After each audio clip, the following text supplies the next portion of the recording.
Behind the greatest goals is a great assist. As the official banking partner of the Premier League, ABSA is giving you the ultimate assist so you can achieve your goals this season. That is a cracking assist! You're getting all the games, goals, and glory. Exclusive access to legends and players, plus game-changing banking solutions. Follow your local ABSA Facebook page for more. Get the assist from ABSA and get things done. That's Africanacity. That's ABSA.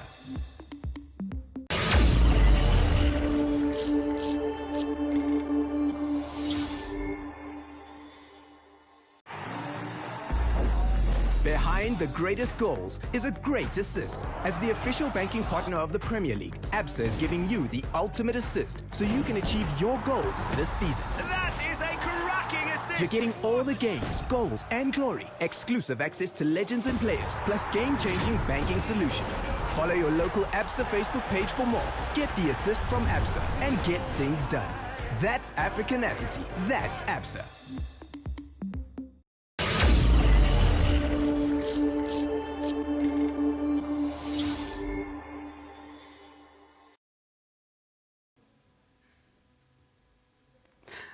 Hi there, guys. This is Radull Live. So good for you to join us today. And yes, today we're talking about basketball again. Imagine, but before we start, I do need to give a shout out to my partners, ABSA. As you know, there's so many English Premier League matches that are being played this weekend, and we are looking forward to the biggest assists that will happen. And I'll be giving away an ABSA hoodie this weekend for whoever can predict the assist and the scorer in any assist or any scorer in the match between Tottenham and Arsenal. That is tomorrow. But for you to get an assist, make sure you're participating in the Shinda Assist Ya Meter campaign with ABSA. Now, all you need to do is text the word assist to 22268 for details. And this weekend, believe it or not, we will be awarding the second 1 million shilling winner. And of course, there's another winner to come in December, but up to 10 winners every month who could have their deposits doubled. That's how ABSA is assisting you. Now, let me get into the conversation with the Kenya Morans. I'm joined by Griffin Ligare and Preston Bungei. How are you guys doing? Griffin, how are you doing? I'm good. I'm good, Radull. Thanks. And thanks for having us. You're so polite. Oh my goodness. Preston, how are you? How's Kenya? How long have you been around and how are you finding it? I got here middle of November, and honestly, I've loved every minute that I've been here. It's been a fantastic experience for me, being that's my first time in Kenya. So just getting to meet everyone on the team, and I got to go back to Kapsabet, where my family's from. So it's just been a great experience for me so far. We'll get more into that conversation. I need to just send a few shout outs. That's the beauty of being live. Kiplagat Tessot says, on time, James Obare locked, Robert Oko is okay. Min Blessing locked, all the guests are ballers. Oh gosh, she thinks she's clever. Wambua Patrick is waiting. Michael Siambe is locked. And that is what's happening with these guys who are so busy on my timeline. But guys, thank you so much for joining us. And as I promised, I'll be giving out airtime during the first half of the show, Safaricom airtime, so kachonjo. Griffin, let me start with you. How did you get into basketball? And when did you decide that this is something I want to do as a career? Growing up in Nanyuki, because that's where I was born, my dad was a KDF. So we used to play soccer a lot in Nanyuki. We had like amazing sports facilities over there, and so there was a soccer pitch and a basketball pitch. So I'll play soccer most of the time, but at some point, I think at that time, the boys were playing basketball. They were at home from the university and they were doing their long holiday break. And so seeing them play was really, really nice. I got captivated, and that's how I started playing. And gradually, I moved from soccer to basketball. So when I went to high school, I played basketball more. I was fortunate enough to make the school team when I was going to Form 2. So I had like 3 amazing years of high school playing basketball, but it wasn't that great because the farthest that we went, those were the days whereby it was zonals, districts, and provincial. So the farthest that I went was at district level. And then after that, that's when everything made sense when I went to university, because the program there was amazing. I went to Kenyatta University. The coach was, those fundamentals type of coaches, and they insisted on every detail. So to me, it made a lot of sense then, because that's when we had like pre-season camp and stuff like that, where we focus a lot on strength and conditioning. We focus a lot on, you know, team basketball and stuff. So it was great. It was great, and then that was the time that coming to the league, playing the league, because of that good preparation, I had the chance to, you know, to be seen. And that's when I got my first call up to play for the Kenya national team. Back then, it wasn't called the Morans, but over the years, we've seen the changes, and now it's called the Morans. So it's been nice, because after university, I moved on to a local club called Nairobi City Thunder, and that's where I play currently. Too bad for because of COVID, we didn't have a season this year. But last season, we, you know, considering it's a self-sponsored team, we made it all the way to the finals, though came up short. So, you know, so locally, I play for Nairobi City Thunder, and then I also am the point guard for the Morans. We'll get more into your role in Morans. I want to bring Preston in here. First of all, I was shocked to hear it's your first visit to Kenya. But you've been playing for the Morans. How long have you been playing for the Morans? This is actually my first time playing with the Morans. So yeah, this year was my first call-up, you could say. First time playing with the team. Let's get back to how you got into basketball and why you've not been in Kenya all this time. Okay, so I originally started playing basketball. My parents put me in when I was 5 years old in a local league. I guess you could say I started when I was like 2, because my parents bought me a plastic hoop, and there's like a home video of me. I'm just shooting the ball all day long. Like, they couldn't get me away from the hoop. You can't even remember? Yeah, so it's on the home video. So I started playing in the local leagues when I was 5 years old. My grandfather on my mother's side, he played college basketball at Kansas University, and my uncles and aunts played. So basketball is kind of in the family on my mom's side. So I started when I was 5, and just from there, I haven't stopped playing. So for 20 years now, I guess you could say I've been playing basketball. And it's in you, so basketball is in you. It's something you're going to do for the rest of your life, or you have a backup plan? I mean, I always want to be involved in basketball some way, somehow. I mean, basketball's taken me all over the world, so I'd be doing it a dishonor by not giving back and helping out the younger kids and the younger generation coming up. Because I know for me, basketball isn't always, I'm not always going to be a player. You know, I'm going to reach an age where I can't play anymore. So I did get my business degree in university, so I definitely want to do something business-wise, but always be around the game of basketball in some facet. Because that is, Griffin, I want to bring you in here. Yeah. In Kenya, sport, unfortunately, and maybe you can correct me if I'm wrong, doesn't pay. So you always have to have that backup plan, whether or not you're planning to play until you're 35 or 40. Even as you're playing, you need to have a backup plan.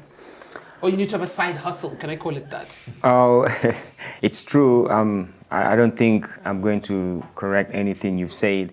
And it's, I don't know, for lack of better words, it's unfortunate that that's the state of the way things are as far as sports goes. Because if you look at the local league, like let's say young players coming up and you want to play for a local club, you know, they're not going to offer you a contract that will actually, you can live off it, you know, because we don't have that financial capability as far as the local teams go. And that's a big, big challenge. Because now you're forced to, if you want to play basketball, you know, you need to have a job. So you need to go to a job first. And after that, that's when you're going to play basketball. And you see, that's a big challenge because at the end of the day, if you're looking at, you know, playing at a very high level, you know, you need good preparation and, you know, you need full focus on the game. But because, you know, the teams that you're playing for, they don't offer you that good contract. So you have to go somewhere, work, and, you know, and then go play basketball later. At the end of it, when you look at it, that kind of preparation is not good enough. But you see, still, even besides all these challenges, some of us still are very close to the game because we are very passionate about it. But actually, it's a big challenge. It's a big challenge in Kenya. What do you think is lacking that could make that difference? Okay, I just think, you know, we just need, you know, partners coming in and, you know, work together with our federations so that, you know, this the financial, or rather the finances can be pumped in, so that now all this will trickle down to the local clubs. And then in return, probably if good structures can be set up so that local clubs can have like a good fan base, and then maybe, you know, that's how whatever sponsors we're going to get, we'll get, we'll get their feedback that way. So I think that's what can be done, because without that, it's going to be tough. It's funny you say structures in place, because I interview so many sports people in different sports, and it's the same thing with every single federation in this country. I remember when Kenya Morans, you won it was the Africa Championship? Yes, it was Afro-Chan. Afro-Chan a few years ago. Was it the year before last year? It was last year. And somebody asked me, where can I, all of a sudden there was this interest in Kenya Morans. And somebody asked me, where can I find the fixtures and results? When do these guys play? How can I get information about the clubs? And I have a number for one of the officials, I won't name him, and I sent him a WhatsApp, and I said, I took a screenshot of the tweet, and I said, this is what I'm being asked. And he sent me a portal that needs a password. So I'm like, do I give this portal to people on Twitter? Then where's the password? People want this information. Where can they readily get this information? Because I tried to look, and there's the federation didn't have a handle. There was no way to find this information. And I pressed him, and eventually he stopped replying to me. And I was like, okay, this is doing a disservice to the game, because take advantage. Kenyans like success. Fans love success. So take advantage of that success to take the sport to the next level. And unfortunately, he didn't. How does it happen? Because where you play, Preston, I won't say where you come from, that's a bit confusing. But where you play, in the States, basketball pays. At college level, I'm not sure, but basketball pays. What can we borrow from what happens in the States? I know you're on a totally different sphere. But what are some of the basic things that Kenyan federations and clubs can borrow?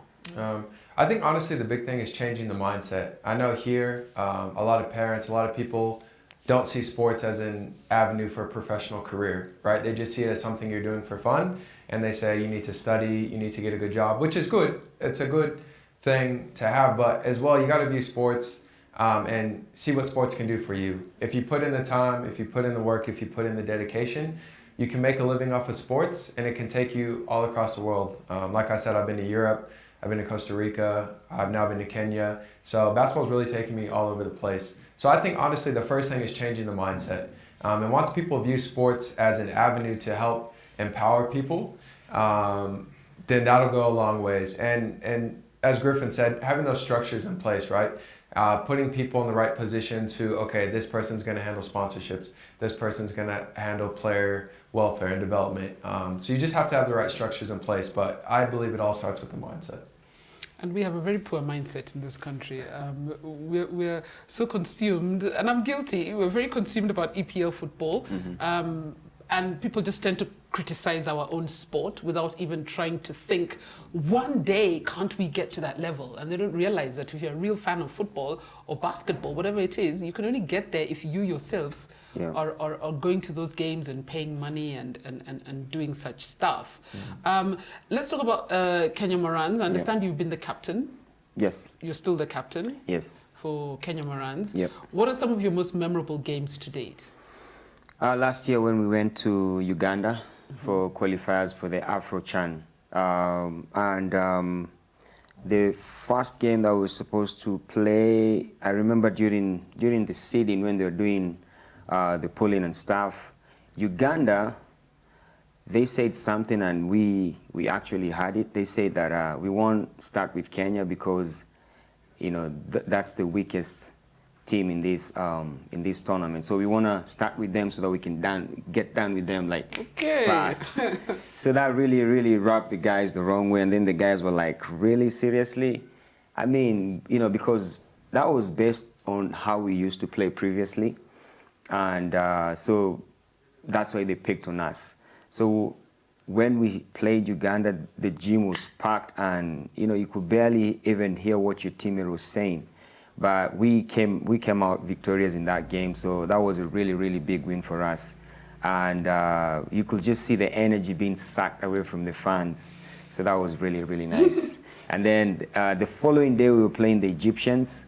We've never, like, it's been a while. It's been like over 2 decades since we've been able to defeat the Egyptians. So we carried that momentum into the second day and we were able to get them. So that was a really, really good feeling. Not only just for me, even the previous players, they reached out to me and then they told us, thank you guys for getting that win. It means a lot to us. So those 2 wins were very, very good for us. There's somebody here who's owning you. His name is Xavier Gital Masharia, a big fan of this show, unfortunately a Man United supporter. Yeah. He says he's from Nanyuki. Wow, greatness follows us everywhere. Really, Masharia, what greatness do you have? Your claim to fame is you're a Man United supporter. A few shout-outs that people want. Yeah. Kelvin George says, I think Kenyan sport should be a lot more organized. Muliunga Rogers just says he's locked. Fanis Sunday says come to Yoyo. Nico locked. Gideon Kirui Titany Senior says say hi to my friend Bungei. You know him? Maybe if I saw him, I would know. His name is Kirui, so I think you come from the same area as well. When it comes to basketball in Kenya, I know for a fact that when you're at the university, it seems to get a lot more attention than when you get into the league. And you would think that the league attracts more fans. But if you go to Nyayo Stadium where you play, I see that when the universities are playing, it's packed like this. Is it the same with league? It's, okay, that's a very good observation, actually. The thing with the universities' games is that if it's universities that are rivals, then the gym will be packed. Like, let me give you a good example. Like, let's say, for instance, Kenyatta University is playing University of Nairobi. So that's terrorists versus pirates. Because Kenyatta University is pirates, and then University of Nairobi, those are terrorists. So when they meet, so the gym will be packed because, look, it can be able to, because there's so many campuses from these universities within Nairobi. So they'll be able to bring in, people to watch, spectators and all that, and the gym will be packed. So that's one scenario. The other scenario is with the Premier League matches, when we have the clubs. So during the regular season, the gym is not as packed as such. But as we approach the end of the season, whereby we have playoffs, all of a sudden, you're like, where are these people during the regular season?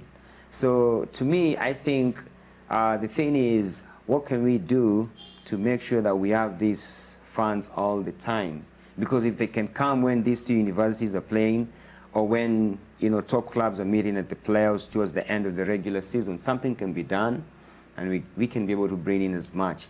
And talking of organization, one of the things that we Morans are trying to do or trying to change is a good thing that he talked of mindset, because our coach, Coach Cliff Award, so what he told us is we need to change the way we look at things.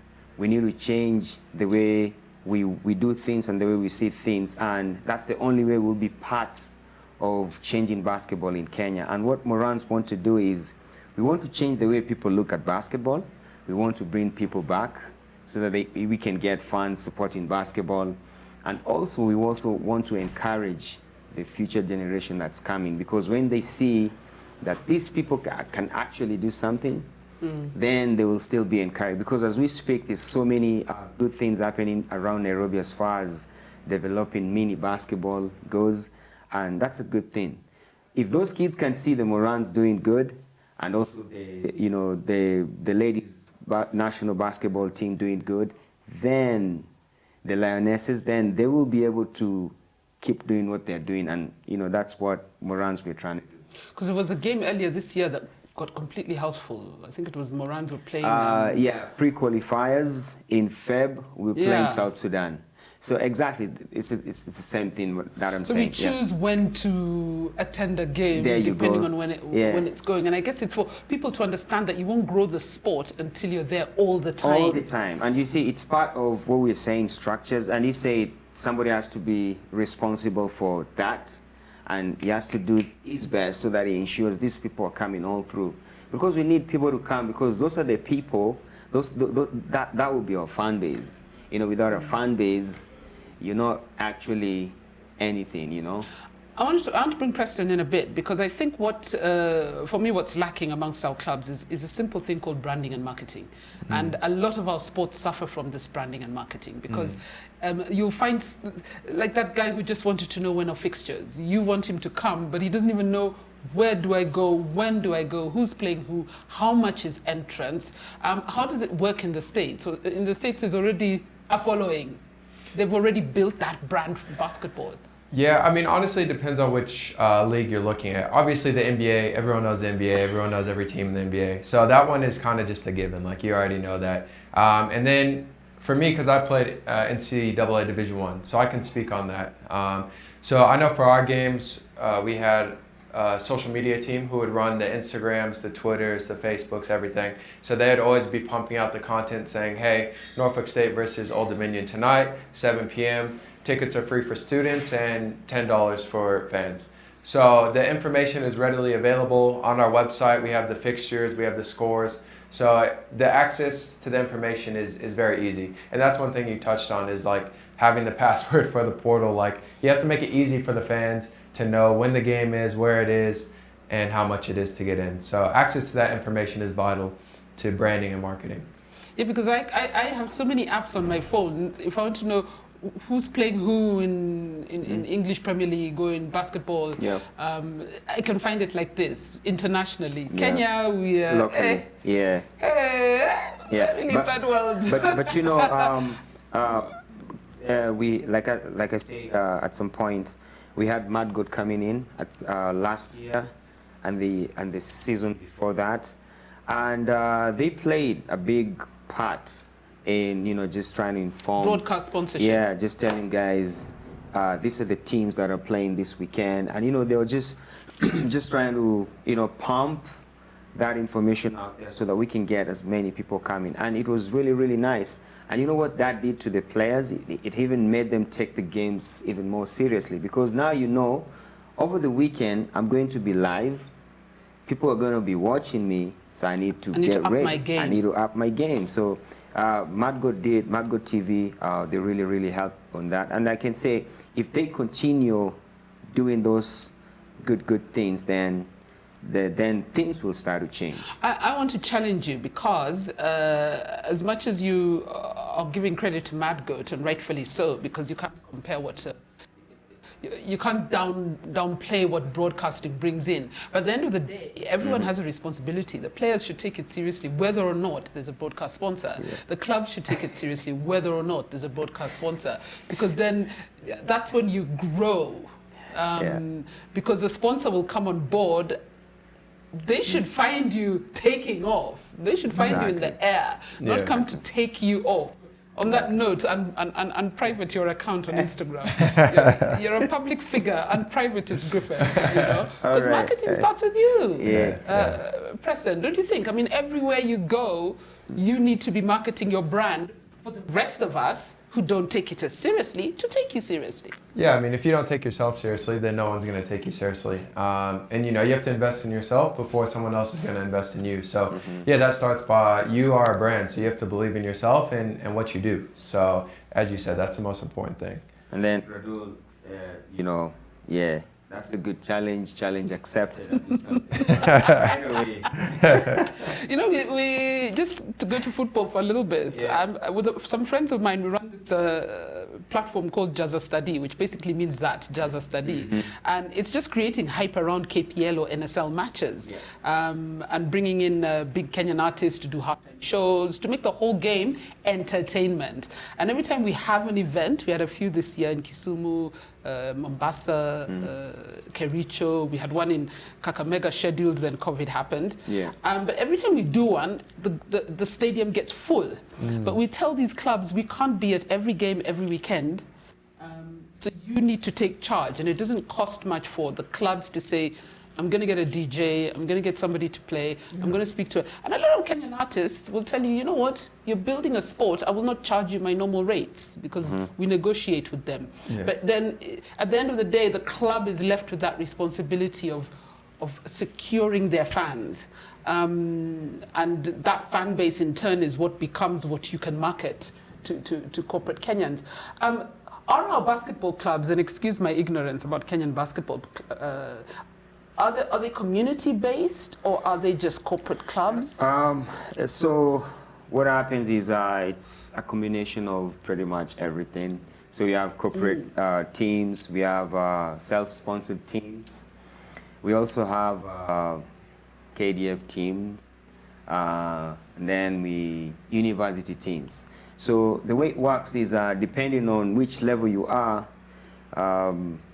you know, you have to finish top 2 to get promoted. So we have the Premier League. So that's where the real action is. I'm not saying the other leagues we don't have good action. We do, but that's like the best league we have, and there we have all these teams mixed up together. The reason I ask is because, like and sorry to keep going back to football, but it's what I know. The second tier league actually has more support than the first tier league, simply because the Premier League is full of corporate clubs, and it's so hard to say I'm a supporter of a corporate club as opposed to a club that comes from my neighborhood. For your name. And I understand that in England, the clubs in the Championship and other lower leagues actually have more dedicated fans because you play for your area. So your first fan base is your family, then your friends, then your school, then your church, and that's the way you can actually get loyal fans. But I think Kenya, we seem to be a bit distant from that. Yeah, you know, the only team that works, we actually have 3 teams that work that way, and these teams are not based in Nairobi because all the other teams, we have 12 teams in the Premier League. 3 of them are not based in Nairobi; they're based outside Nairobi. So that's the only time it applies, whereby like we have a team from Kisumu. So if you live somewhere nearby in Kisumu, you'll go like, I want to play basketball competitively, so I'll go play for that team in Kisumu. But it's hard for them to come play for teams in Nairobi. And then you see, the other thing is with the way the teams get young talents into it also matters a lot. Because also here it depends on how much allowances can you give so that, you know, it entices the younger players to come. And that comes back to what I was talking about. If we can get sponsors coming in, so that at least we give the local clubs some financial muscle, they'll be able to, you know, support, you know, local players from, you know, the various communities we have. But right Come in now, and play. You just go to, if you're a young player coming up and you're really good, and you want to play in the Premier League, you go to a club that will give you good allowances. Or you join Ulinzi, which is the KDF team, because they're going to, you know, give you a job. And But then you also have to become a soldier. yeah. Exactly. So you see, so that's also another challenge, and I think, you know, once we're able to get sponsors coming in and give local clubs that financial muscle to be good. Okay, I want to read a few comments and we'll go into a break. When we come back, I want to talk about infrastructure and that lovely complex they've built in Kigali. Wow, when will we get there? That's going to come after the break. Let me just read a few comments here. Hilda Chepto basically saying what you said, that the marketing of basketball in the United States is on another level. Even college basketball attracts massive crowds. Ngesti Dunga Matas wants to know which teams you support in the NBA. I'll ask them after the break. Evans Kinoti, we would love to come watch games every weekend, but unfortunately, the fixtures are sent to team managers 2 days before the game. There's no official social media account or website. That's what we were talking about earlier. And yeah, they send the fixtures to the TM, who doesn't share it with anyone. Xavier Gital says, I'm a huge basketball fan. I really want to make Carol one. Who, me? Please kindly explain to her what a slam dunk is. I'll ask them that after. I know what a slam dunk is, guys. By the way, I've even been to an NBA game. Should I boast? Raymond Jaka says, my sisters played And we even have that ball at home. And then she's put an emoji of the basketball. Well, Kenyans need to know about basketball. Guys, let's take a short break. When we come back here, we'll answer some of these questions and, of course, talk about the issue of infrastructure. That in a moment.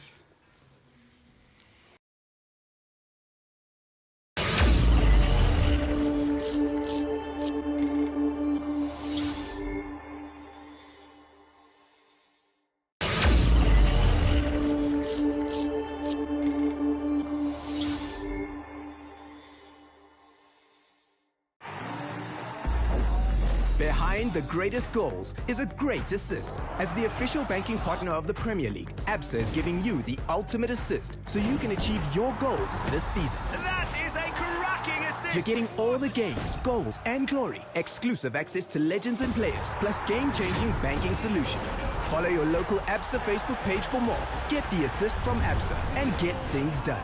That's Africanacity. That's ABSA.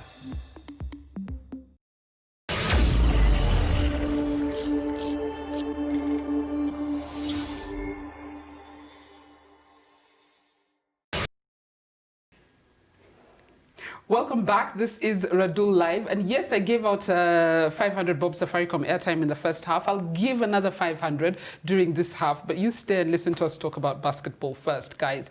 But I do need to remind you that the English Premier League is on this weekend. And as ABSA, they want to award you with a beautiful ABSA hoodie. By the way, their hoodies are fantastic. And if I'm in a good mood, I'll throw in some airtime as well. We'll wait and see. I'll post on this page. But what you need to do is predict who's going to score an assist and who is going to assist in the match between Tottenham and Arsenal. I will put the details a bit later on today on this Radull Live Facebook page.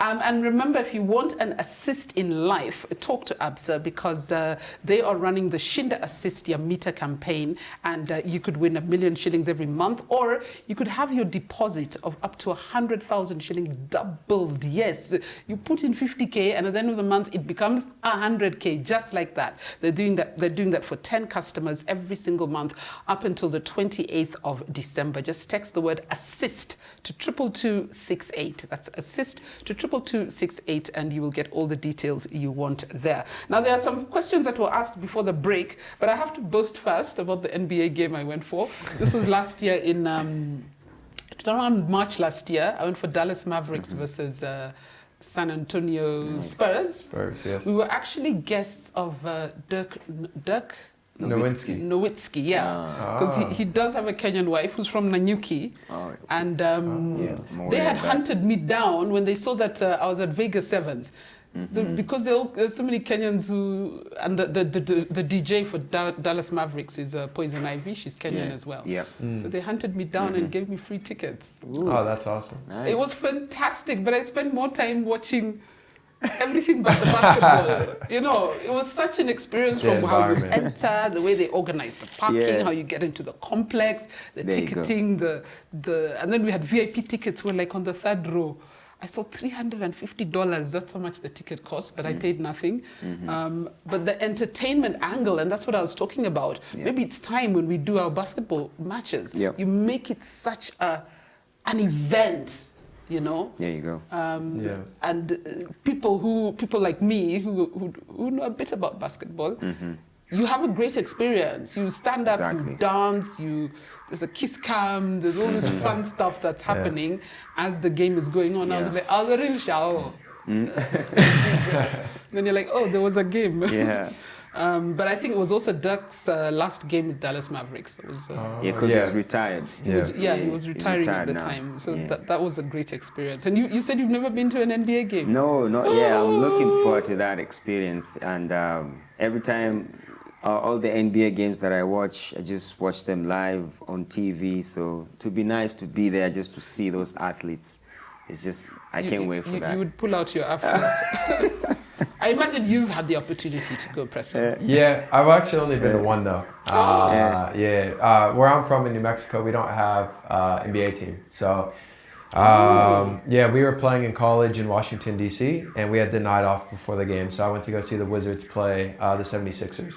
So that was my one and only game that I got to go to. So, all right. What's a slam dunk? Explain to those who don't know. I know. What's a slam dunk? I'll let him explain because he does that Shame a on lot. you, guitar. What do you think I don't know what a slam dunk is? I guess in simplest terms, it's when you go up, you jump, and you put the ball into the rim and hang on the rim rather than shooting it. So that's a slam dunk for you. What was the other question? Which teams do you support in the NBA? Golden State Warriors because of Stephen Curry. Yeah. And I'm a Lakers fan. Growing up, Kobe was my favorite player, so I've always been a Lakers fan. R.I.P. to Kobe, Gianna, and all the others who tragically passed away. That was sad. That's great. I want us to talk about infrastructure. And you mentioned that you have some level of infrastructure in Nanyuki. No, I have no faith in my own country. I'm so sorry, especially when it comes to infrastructure. Yeah. But it is a challenge for you, isn't it? And then I'll ask you about whether you've had a chance to play in some of our courts during your few weeks you've been in Kenya. Oh, yeah. What I can say is, like, when you look at, like, international standard type of basketball courts that we have in Kenya, I can only talk of Kasarani. And we rarely use Kasarani. The last time we were using Kasarani was when we had Super Sports. And then ever since that time, we just see Kasarani when we drive by Thika Road. But why don't you use Kasarani for the league? Because I know you do use Nyayo. Yeah, we do use Nyayo. Nyayo is decent, but it's not international. It's not of international standards. And then, oh man, I don't know. You see, the location of Kasarani, when you compare it with the location of Nyayo, you'll find that's the main excuse that we get. We don't use Kasarani because it's on the outskirts of Nairobi, but Nyayo is, you know, centralized. So that's why we play most of our league games there. But besides that, when you talk of indoor courts, I can actually count them, the ones that we have in Nairobi. So most of the courts that we have are outdoor courts, and you know, something should be done about that. And then I've seen in communities, especially in Eastlands, they've done like really good courts like Diwapa at Umoja. You know, we have like basketball courts, and they serve those communities well. And when you go to Langata, there's also a public court there, and the guys who normally use the court in Langata, they've even gone even farther to put rubber on it, which is really, really nice. That's the, what's it called in Langata? The place where they play tennis as well. The tennis No, court. it's not. That's not the club. That's Sadili. Yeah, Sadili. No, it's not in Sadili. Now, this is just a public court that anybody can access at whatever time you want. So the guys, they actually came together and put a rubber on top of it, on the concrete. That was really, really nice, because most of the courts are either tarmac or concrete. And you know, when you play on such kind of courts, over time your knees get a lot of beating, so they're not so friendly to your knees. Yeah, but at least some people are trying to do something. My take is, let's have at least one international court that we use, and you know, if we can cover most of the courts that we have, that would be nice, because they are actually outdoors. So when it rains, you don't get to play ball. But for the game to grow, we almost need one decent court in every county. I mean, that's what we're trying to push for football. Instead of giving us these 5 state-of-the-art stadia that we're never even going to fill, give us decent courts or pitches in every county, so that, because I'm sure there's talent in this country we've not even discovered, because it's up country. They don't get to access Nairobi. Yeah, that's true, because you see, right now I'm just talking about Nairobi. Yeah. Yeah, and we have all these other, you know, we have amazing talent out there, especially northern part of Kenya. We've not even tapped that. And they have height. They do. Yeah. When you go to Mombasa, if it's not KPA, I'm not sure how the other the courts over there, how they look. I can talk about Nanyuki because that Mount Kenya region, I've been there. We don't have an indoor court there. It's outdoor courts. And if there's an indoor court, probably it's a basketball court in a school. You can't freely access it. And you know, it's just something that needs to be done. Yeah. Have you managed to play basketball? Have you managed to experience some of the infrastructure since you came? I was just training with the team at Nyayo, so that's really the only court that I've experienced. That's one of our best. Yeah, and as Griffin said, for me, I'm used to playing on wood floors, so that was a new experience for me playing on the rubber. But you know, if they could even get more courts like that in local communities, because you know the rubber floor is it's good here because if it rains, I know some, you know, the roofs leak and whatnot, or it's multi-purpose as well if you want to use it for other functions, because wood you really have to take care of. You have to polish it every year, and it can be expensive. So if they could at least get rubber courts in every county, like you said, that would help tremendously. But at least centrally located, they should have one international court that everyone can use. At least in Nairobi. Yeah. Yeah. And you said it's expensive to maintain. We have money for BBI and so many other things. It's just a matter of priority, and unfortunately, sport is not prioritized here. That complex in Kigali, have you managed to play at it?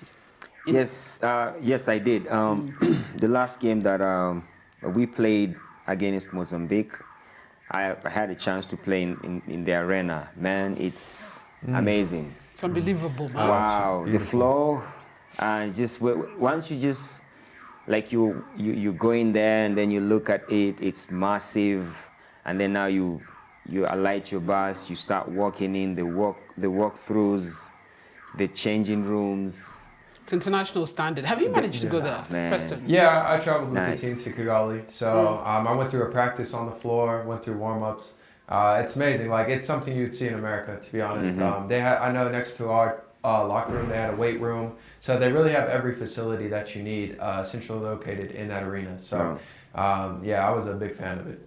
I think it's a big shame on us, and I'll talk the politics, you don't have to talk the politics, because you can't tell me that Rwanda is able to do that and Kenya can't. It's just a matter of what your government prioritizes. I remember when they were starting this, is it Africa NBA?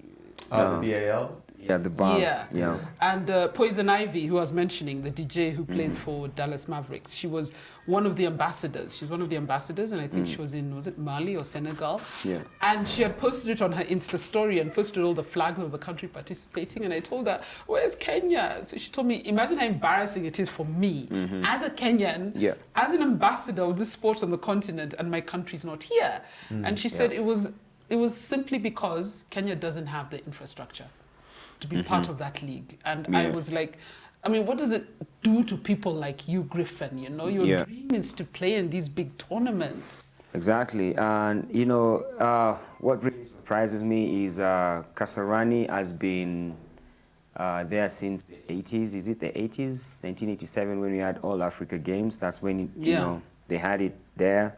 And then all along, everything has developed. Kasarani is still the same. You know, so it shouldn't be like that, because as everything else gets better and everything else changes, I also think we should also do that to our sports, you know, facilities, for all these, you know, great facilities that we have, because everything has, it's like we're neglecting our sports facilities and developing everything else. So to me, I think that's something that needs to be looked into. I have a question here. Gitao is just obsessed with NBA. He says, Carol, ask them if they are LeBron James fans. Ask who they consider greater between LeBron or Jordan. Ask what their opinion is of Kevin Durant. This is like the Messi Ronaldo conversation, and I keep telling people, just be happy you play. You live in an area where you can watch both players, you know. But do you want to tackle that at all? Yeah. My dream is one day people will be referring to local players, because we, you know, our game, I hope that we'll be able to get there so that people will be asking you about comparison of our local players. But I have something to, you know, to pitch in on that. I cannot take anything away from LeBron James. Currently, he's the best player in the world. He's the best player in the NBA. The things that he will do to a team, just amazing. Because if he comes into your team, and you're not a player of team, you'll automatically become a player of team, just because of what the impact that he brings into the team. So such kind of a player in the NBA, that's, you know, that's just one of a kind. But when you compare LeBron James to Michael Jordan, I have a different opinion because I watched Michael Jordan play, and that's the player that I've been looking up to.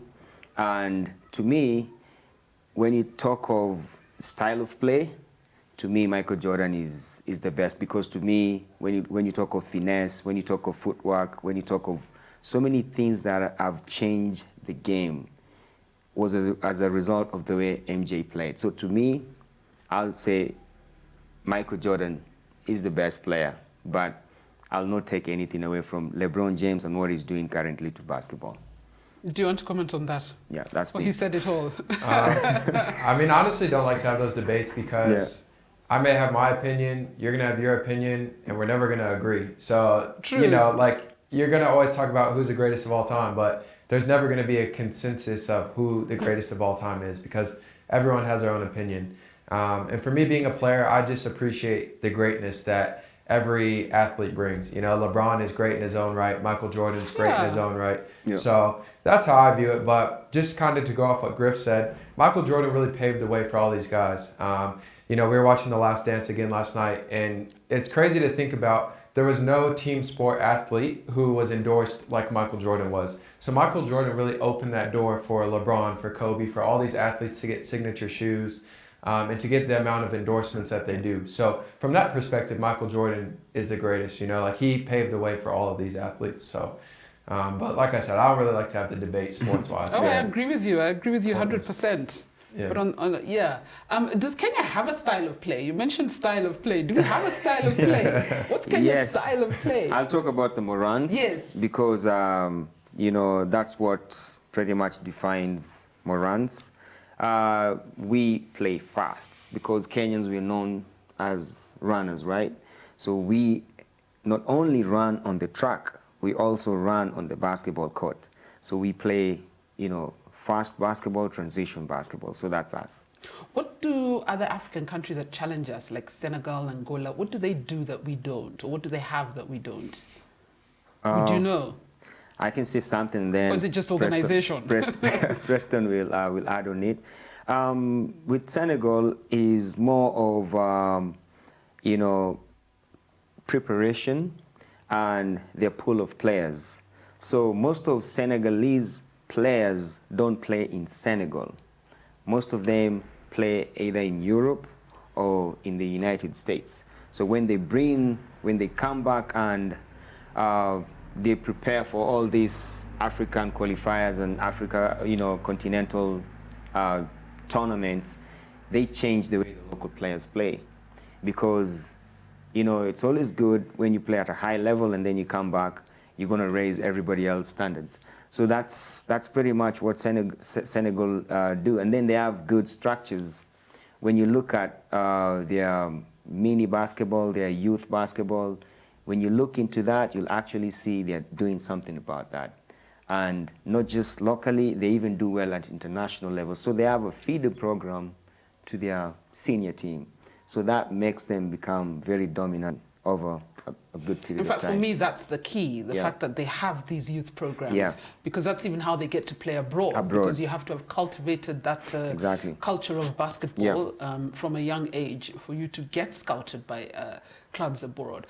Us in Kenya, we sort of stumble upon your talent when you're in high school or when you're in college. You're like, that guy's not bad, let's bring him in. As opposed to nurturing from a young age, which, Preston, I imagine that's what happens in the States, you know. Like you said, 2 years old, you're already dunking a mini into a mini net. Yeah, you know, when you're a kid, there's so many programs out there for you to join that will help you, you know, learn the game of basketball, to grow your skills. And that's one thing I've noticed here is that, you know, the kids in high school are so much further behind the kids in America just because they start playing so late here. And as Griffin said, that's what hurts you, you know, when it comes to the national level, because Senegal has a pool of players that they can choose from. So if one guy isn't available, okay, cool, we'll go and grab this guy. They have so many players who are playing abroad that they can pick from.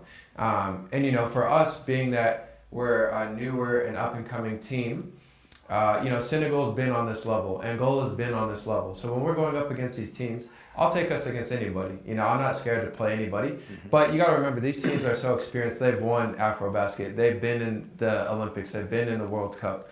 So, they have that experience on their side. They have the structures in place. And they have the players to choose from. So, that's what the advantage these teams have. And that's what we're trying to build for the upcoming future generations, so that they don't have to worry and go through these struggles. That everything's in place, the road has been paved, and now they just have to follow. How did they find you? Honestly, I wanted to play for the Morans for a while, but like you said, there was no information out there about the Morans or about the national team. So actually how I joined the Morans is I reached out to Tyler Ongwe, one of his teammates in college. His brother was a teammate of mine in college. So I didn't know Tyler personally, but I knew who he was. And so after I saw them go to the African and get the silver medal, I was like, oh, wow, there's some information out there about them. They're actually doing really well. So I messaged Tyler on Instagram. I said, hey, bro, my father's from Kapsabet. I've always been interested in coming to play for Kenya. What could we do? So he put me in touch with the coach and with the team manager, and then we started this process of getting me over here. So we started that way back in April, just the initial talks. And then, that's how I ended up here. They saw my highlight tape, they saw my film, saw where I played, and they thought I'd be a good fit for the team. What are your hopes and dreams? Right now basketball is my career, I played in Croatia my first year, I played in Bosnia last year. So I want to make a living out of basketball, and as long as the Lord allows me to play, then I want to play. But, basketball, like I said, can take you so many places. And the people I've met, that's been the best part of basketball. So as long as I can play, then I want to play. Then you're complete. Croatia is a big basketball country. Yeah, it is. They love basketball over there. That whole former Yugoslavia region, basketball. Of course, they love their football, but basketball over there, they love as well. So the fans are passionate. They cheering the whole game. They're lighting flares. So it's a great environment to play in. What are your hopes and dreams, Griffin? How far do you want to go with basketball? For me, and what would you like? What would you like to see in terms of how basketball is managed in this country? First of all, when you talk of, I want to see those structures in place and working, not just on paper, and not everybody doing, their own stuff. I want really, really good structures, because right now with the Morans, our main aim is to make it to the Afrobasket. Once we get there, we just don't want to get there and then that's it.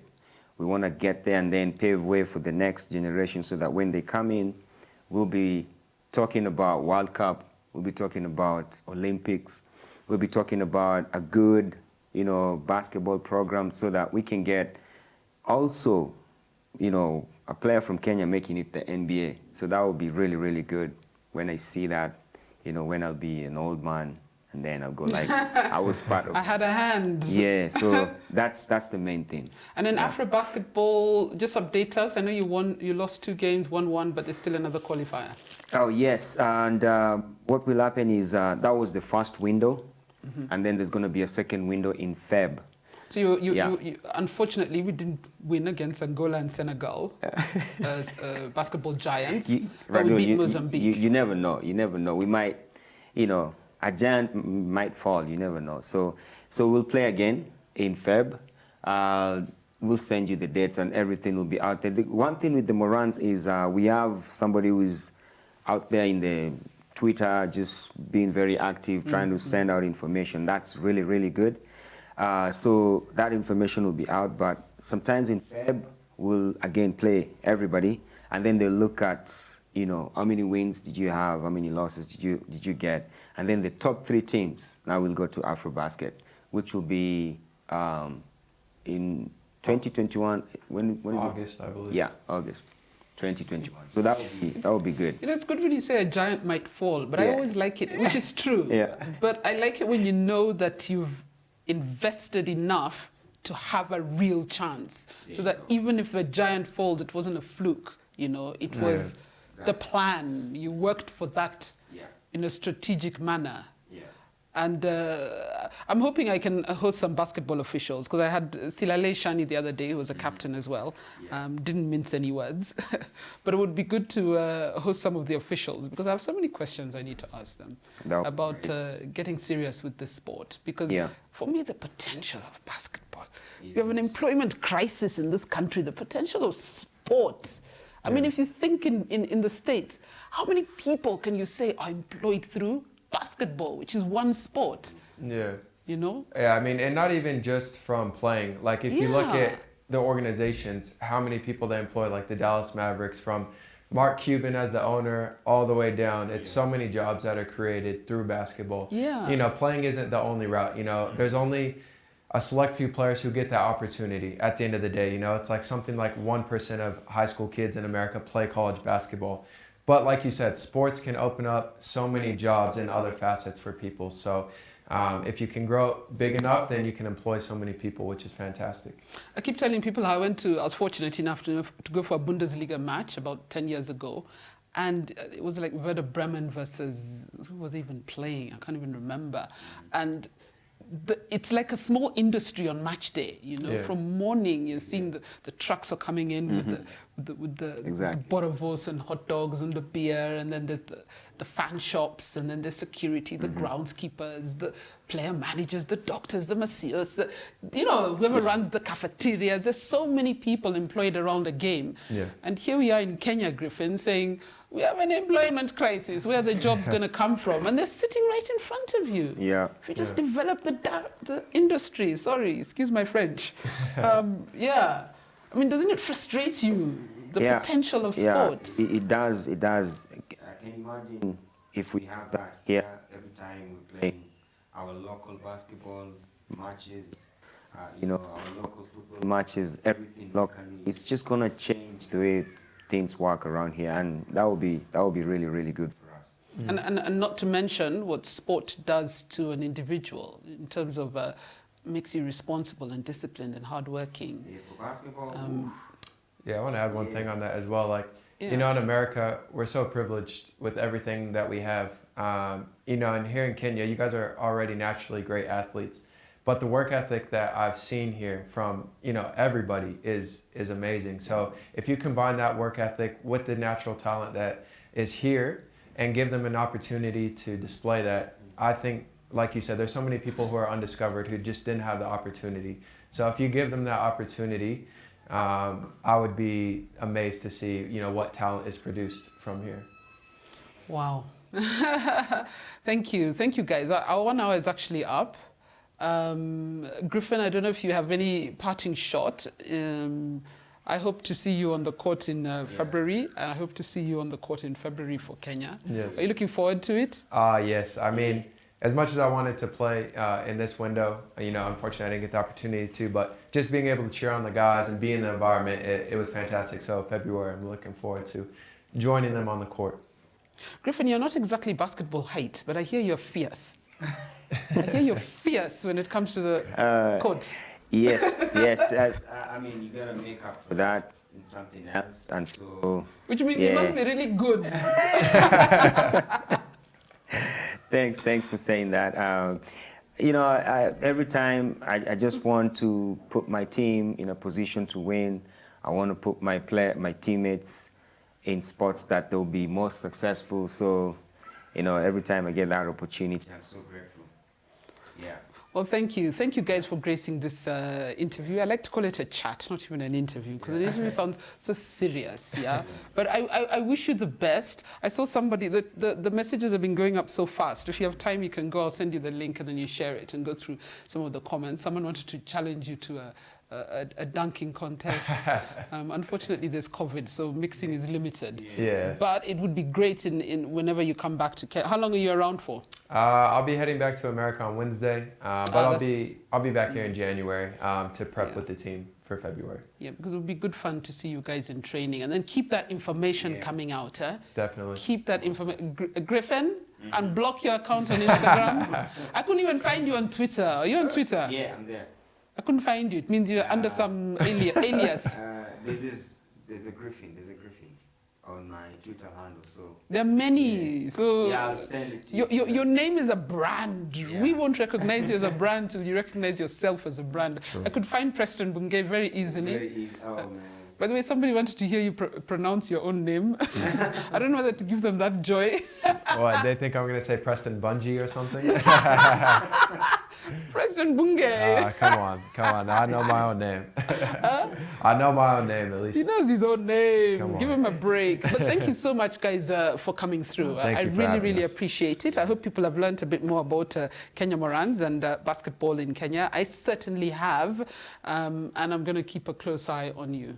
So we'll look for Kenya Morans. At least we follow Kenya Morans. If the federation won't have their handle, let's follow Kenya Morans. If you're in touch with any of the clubs, tell them get your handles in order. You can also follow the doctor's report. That's one of our teammates, and he reports on East African basketball. So The doctor's report. yeah, I think he actually retweeted one of my posts this week when I was putting out the flyer. yeah, that's it. That's him. Yeah, so he's covering all East African basketball, especially here in Kenya as well. So he'll be posting a lot of content and information. That Oh, you can get good. from there. Yeah. Oh, good. I'll make sure I follow him so that I keep in touch and I try and... I'm not so blonde in basketball. At least I know scores and stuff, but I've ignored it, and yet I'm beginning with these conversations to see the potential, It's not just football. There's basketball, there's hockey. I had the hockey ladies the other day, and they were amazing. And so many sports in this country that can actually change the industry. Guys, I hope you've enjoyed the show. Unfortunately, today is when my neighbors decided we're pumping water. My car alarm is going to go for the whole show. So I hope you managed to hear much of the stuff, and continue to share the link, because this show will be pinned on the page for 1 week, and then it will still be on the page. So you can continue to share the interview. I'll share the links with you. Thank you guys for watching. Thank you for participating. I hope you got airtime, those two people who I shared airtime with. And we'll see you again next week on Radull Live. Bye-bye. Air bump.